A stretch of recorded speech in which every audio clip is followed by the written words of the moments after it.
नमस्कार दोस्तों, तो स्वागत है आप सभी का सोनल एग्रोवर्स पर। तो क्या आपके हरे भरे खेत अचानक से अपनी चमक खोने लगे हैं? क्या पौधों की पत्तियां अजीब तरह से मुरझा रही है?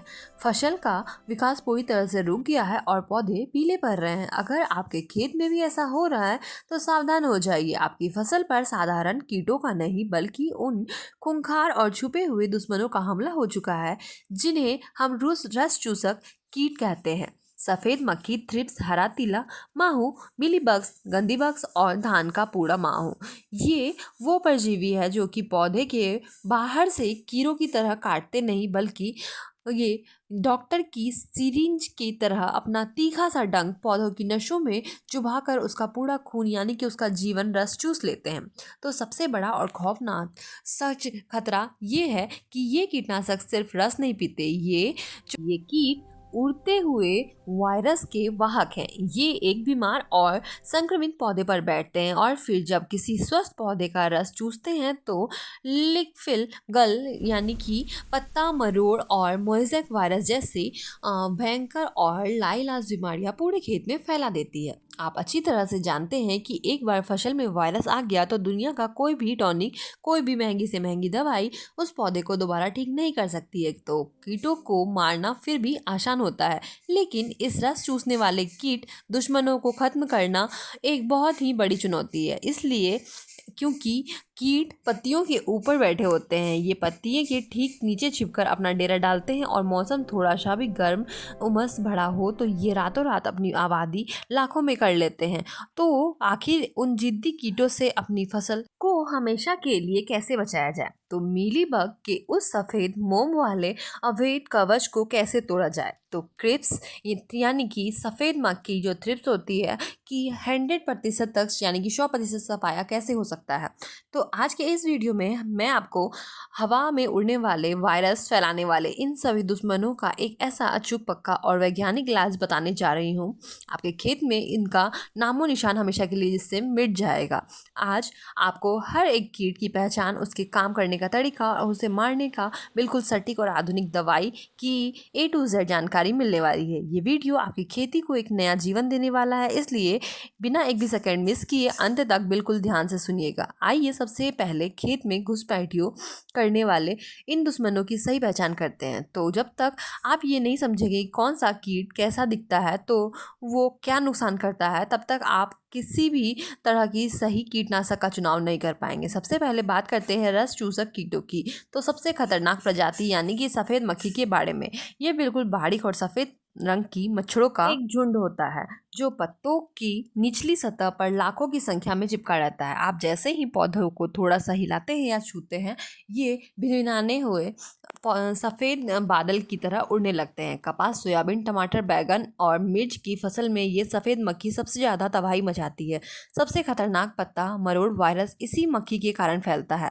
ये मक्खी पत्तों के नीचे ही अपने अंडे देती है, जिनमें से बच्चे निकलते हैं जिन्हें निम्फ कहते हैं, और वो भी पत्तों का रस चूसना शुरू कर देते हैं। हमारा दूसरा सबसे बड़ा दुश्मन है थ्रिप्स। थ्रिप्स का आकार इतने छोटे होते और बारीक होते हैं कि इन्हें बिना किसी लेंस के नंगी आंखों से देखना बहुत ही मुश्किल होता है। ये हल्के पीले काले रंग के होते हैं। इनके काम करने का तरीका काफ़ी बाकियों कीड़ों से बिल्कुल अलग होता है। ये सीधे डंक नहीं मारते बल्कि ये पत्तों की ऊपरी सतह पर खरोचते हैं और फिर वहाँ से जो रस निकलता है उसे पीते हैं। थ्रिप्स के लिए हमले की सबसे बड़ी पहचान ये है कि पत्तियाँ सिकुड़ कर ऊपर की तरफ मुड़ जाती है और ये तनाव में आकर जो है नाव के आकार का बन जाता है। मिर्च, प्याज, लहसुन के किसान इस थ्रिप्स के नाम से कीट से सबसे ज़्यादा परेशान है।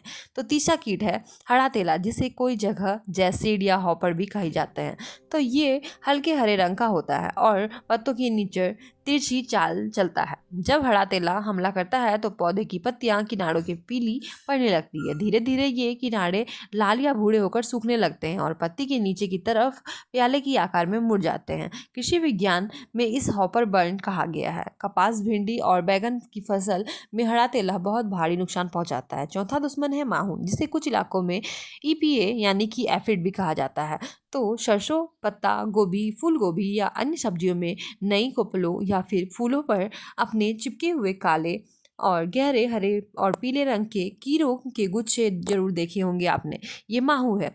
यह रस चूसने के साथ साथ एक बहुत ही मीठा और चिपचिपा रस आपके शरीर के से बाहर निकाल देता है, जो पत्तों पर गिरता रहता है। इस चिपचिपे पदार्थ पर बाद में एक काली फंगस लग जाती है। इस काली फंगस के कारण पत्ते काले पड़ जाते हैं, पौधा सूर्य की रोशनी से अपना भोजन नहीं बना पाता है और धीरे धीरे पूरा पौधा सूख कर खत्म हो जाता है। पांचवी और सबसे जिद्दी कीट है मीलीबग। पपीता, अमरूद, सीताफल और कपास की टहनियों पर अक्सर आपने सफ़ेद रुई जैसा एक कोटा जाला देखा होगा, तो यह मीलीबग होता है। यह कीट इतना जिद्दी इसलिए होता है क्योंकि यह अपने शरीर के चारों ओर मोम का एक मोटा सा सफ़ेद परत बना लेता है। इस सफ़ेद परत के कारण कोई भी साधारण कीटनाशक इस पर असर नहीं करती है और दवाई इस मोम के ऊपर से फिसल कर नीचे गिर जाती है और कीट अंदर सुरक्षित बैठा रह जाता है। मीलीबग के साथ हमेशा चींटियां घूमती रहती है, जो इसे एक पौधे से दूसरे पौधे तक ले जाने का काम करती है। छठवां कीट है भूरा माहू, जिसे धान के किसान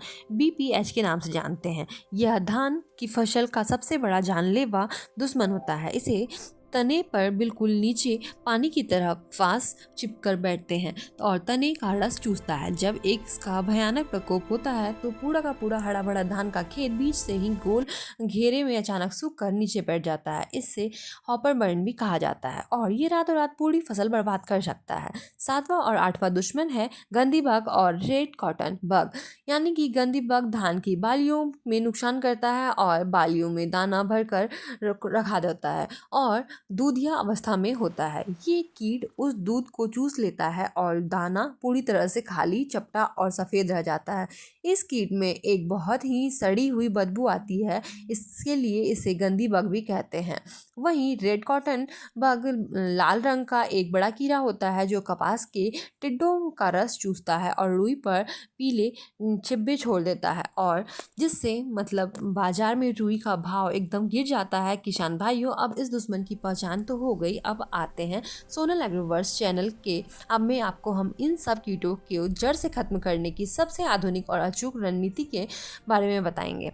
हम हवा में तीर नहीं चलाएंगे, बल्कि हम 2 चरणों में एक एक कदम वैज्ञानिक तरीके से काम करेंगे। पहला कदम है हमारा प्राकृतिक रोकथाम और बचाव का, दूसरा कदम है रासायनिक नियंत्रण। तो बीमारी आने के बाद दवाई छिड़कने से बेहतर है कि बीमारी को खेत से फैलने ही ना दिया जाए। तो बचाव के लिए सबसे पहला और ज़रूरी काम ये करना होता है कि जब फंगस फसल 15 दिन से 20 दिन की हो जाए तो 1 एकड़ खेत में कम से कम 15 पीले रंग की चिपचिपे कार्ड, 10 नीले रंग के चिपचिपे कार्ड जरूर लगा दें। ये स्टिकी ट्रैप भी इन्हें कहा जाता है और पीले कार्ड की तरफ आकर्षित होकर सफ़ेद मक्खी और माहू उस पर चिपक कर मर जाते हैं और नीला कार्ड पर थ्रिप्स आकर चिपक जाते हैं। और इससे शुरुआत में तो खेत में कीटों की संख्या कंट्रोल हो जाती है और आपको तुरंत ही महंगे स्प्रे नहीं करने पड़ते हैं और आपका पैसा भी बचता है। दूसरा सबसे अहम नियम है कि अपनी फसलों में कभी भी यूरिया खाद का ज़रूरत से ज़्यादा छिड़काव ना करें। बहुत से किसान पौधे में जल्दी बड़ा करने के चक्कर में अंधाधुंध यूरिया डालते हैं। अधिक नाइट्रोजन मिलने से पौधे की पत्तियां बहुत ज़्यादा मुलायम और कच्ची और रसीली हो जाती है। रसीली पत्तियां रस चूसने वाले कीटों को दावत देती है और कीट बहुत तेज़ी से उस खेत की तरफ आकर्षित होते हैं, इसलिए यूरिया का इस्तेमाल हमेशा संतुलित मात्रा में ही करें।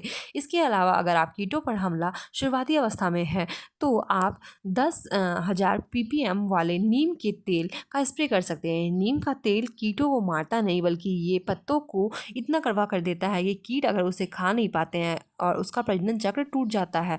एक एकड़ में लगभग 300 से 400 मिलीलीटर नीम के तेल का इस्तेमाल करना चाहिए। अब आते हैं दूसरे और सबसे महत्वपूर्ण कदम, यानी कि रासायनिक नियंत्रण पे।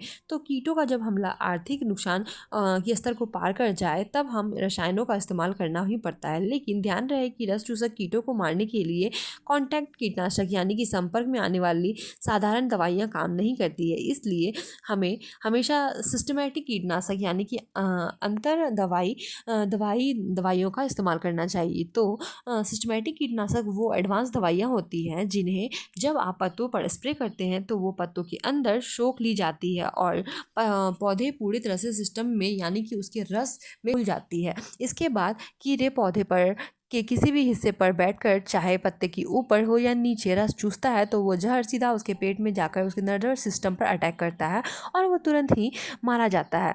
तो चलिए अब हम आपको 5 सबसे दमदार और अचूक आधुनिक सिस्टमैटिक दवाइयों के बारे में बहुत ही विस्तार से मैं बताती हूँ। तो आपको मैं ये बताऊँगी कि कौन सी दवाइयाँ किस कीट पर सबसे अच्छा काम करती है और उसकी सही मात्रा क्या है। तो पहला सबसे शानदार रसायन है एसिटामाइड प्रीड 20% SP। बाजार में दवाइयाँ आपको फ्राइड या एका जैसे नामों से बहुत आसानी से मिल जाएगी। ये नीले रंग का एक पाउडर होता है जिससे अगर आप अपने खेत में सफ़ेद मक्खी और माहू और हरे तेले की शुरुआती हमले को हो रहा है तो ये दवाई सबसे बेहतरीन और किफ़ायती विकल्प है।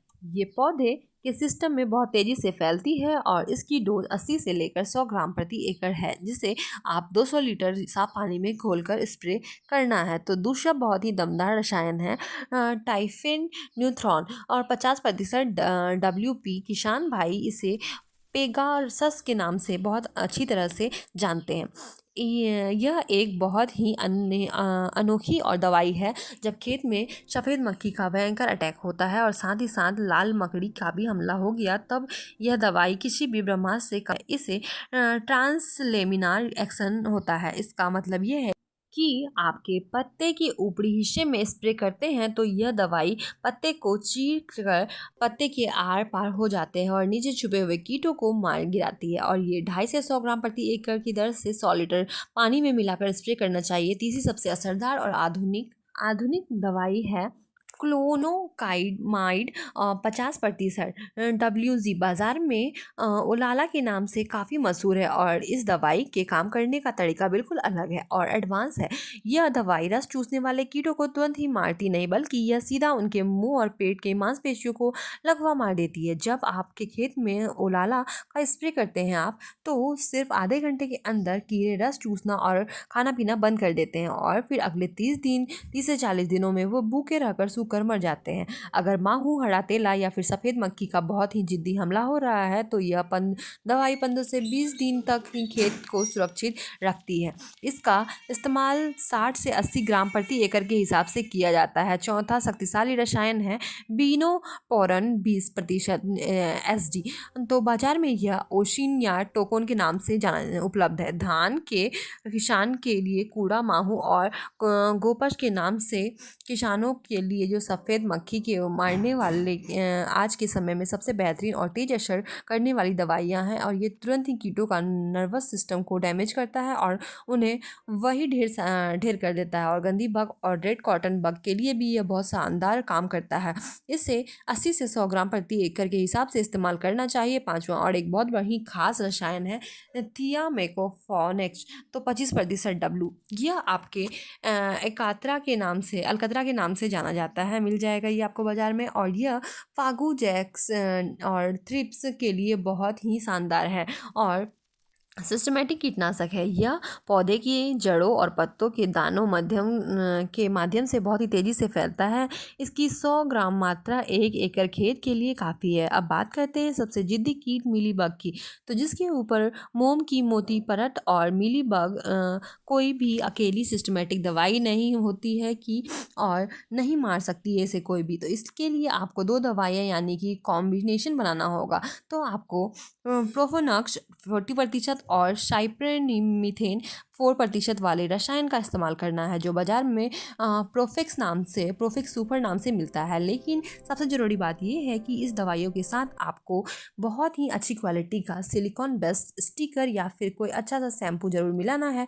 स्टिकर यानी कि शैम्पू का काम होता है कि वो मिलीबग के ऊपर बनी हुई उस सफ़ेद मोम वाली परत को पिघला देता है और काट देता है। जैसे ही मोम की परत कटती है तो प्रोपेनाफॉस के 30,000 सीधा उसके शरीर में घुसकर तुरंत ही उसको ख़त्म कर देता है। ये सोनल एग्रोवर्स के यूट्यूब चैनल के किसान भाइयों के लिए के सभी किसान भाइयों के लिए बहुत ही खास और प्रो टिप्स है। ध्यान रखिए कि दवाई चाहे कितनी भी महंगी हो, अगर आपको स्प्रे करने का तरीका सही नहीं है आपका तो कभी भी पूरा 100% रिजल्ट नहीं मिलेगा आपको। तो प्रो टिप्स नंबर 1 है, जब खेत में थ्रिप्स का हमला होता है तो आप पत्ते के ऊपर की तरफ जो होता है वो मुड़ जाता है ऊपर की तरफ और मुड़े हुए हिस्से के अंदर पत्तों को एकदम नीचे की दवाई पहुंचाने के लिए लिए स्प्रे के पानी को अच्छी तरह क्वालिटी का सिलिकॉन स्प्रेडर यानी कि स्टिकर जरूर मिलाइए। स्टिकर दवाई को पानी की बड़ी बूंद की तरह से पत्तों को टिकने नहीं देता है और बल्कि वो दवाइयों की पूरे पत्ते पर एक पतली सी फिल्म की तरह फैला देता है। तो प्रो टिप नंबर 2 है, स्प्रे करने का समय हमेशा सुबह रखें। तो सुबह जल्दी या फिर शाम में के समय ही करें। तो दोपहर के तेज धूप या गर्मी में सिस्टमेटिक दवाइयाँ बहुत जल्दी वहाँ बनकर उड़ जाती है, पौधों के अंदर पूरी तरह से वो नहीं जा पाती है। और शाम के समय पौधे को स्टोमाटा यानी कि इसका सांस लेने वाला जो छोटा छोटा छेद होता है वो पूरी तरह से खुले होते हैं, जिससे दवाइयाँ बहुत अच्छे तरह से और सीधे पौधे में प्रवेश कर जाती है। तो प्रो टिप नंबर 3 है कि पानी की मात्रा। तो बीज हमेशा 1 एकड़ में कम से कम 80 से 100 लीटर पानी, साफ पानी का इस्तेमाल करें। और आपके ट्यूबवेल का पानी जो होता है वो बहुत ज़्यादा या पानी खारा हो है तो दवाइयाँ पानी फट सकती है और उनका असर कम हो सकता है। ऐसे में बाज़ार में मिलने वाले पीएच बैलेंसर का इस्तेमाल करें, जो कि प्रो टिप नंबर है। और प्रो टिप नंबर 4 है हमारा, हमेशा एक ही दवाई यानी कि एक ही ग्रुप का रसायन ये बार बार इस्तेमाल ना करें, क्योंकि अगर आपने ऐसा किया तो मतलब जो भी आपके कीड़े होते हैं वो उस चीज़ के लिए प्रति मतलब उसको सहने का उसमें कैपेबिलिटी आ जाता है, संवेदनशील हो सकते हैं। ठीक है, तो 15 दिन में एक बार कुलाला और पिगासिस के इस्तेमाल करें। और दवाइयों को बदल बदल कर स्प्रे करने से कीटों में दवाइयों को सहने की ताकत जो होती है वो हमेशा रेसिस्टेंट कहते हैं, तो वो पैदा नहीं हो पाती है। किसान भाइयों, अगर आप इन सभी कीटों को सही पहचान करके बिल्कुल सही समय पर आप इसका आधुनिक सिस्टमेटिक दवाइयों का सही तरीके से इस्तेमाल करेंगे तो आपके खेत में कभी भी वायरस नहीं आएंगे और आपकी फसल एकदम स्वस्थ रहेगी, हरी भरी और रोग मुक्त रहेगी, जिससे आपके उत्पादन में बम्पर बढ़ोतरी होगी। और हमें पूरी उम्मीद है कि सोनल एग्रोवर्स यूट्यूब चैनल का यह A to Z और विस्तृत मास्टर क्लास आपके बहुत ही काम आया होगा और ये गहरी वैज्ञानिक जानकारी आपकी फसल को भयंकर बीमारियों से बचाएगी और आपकी मेहनत की कमाई को सुरक्षित रखेगी। अगर आपको हमारे ये मेहनत और ये आधुनिक जानकारी पसंद आई हो तो इस वीडियो को अभी तुरंत लाइक करें और अपने सभी किसान भाइयों के साथ शेयर करें। अगर आप हमारे चैनल पर पहली बार हैं तो हमारे सोनल एग्रोवर्स चैनल को सब्सक्राइब कर बेल आइकन जरूर प्रेस कर ले, ताकि आप आगे से भी ऐसे ही अपडेट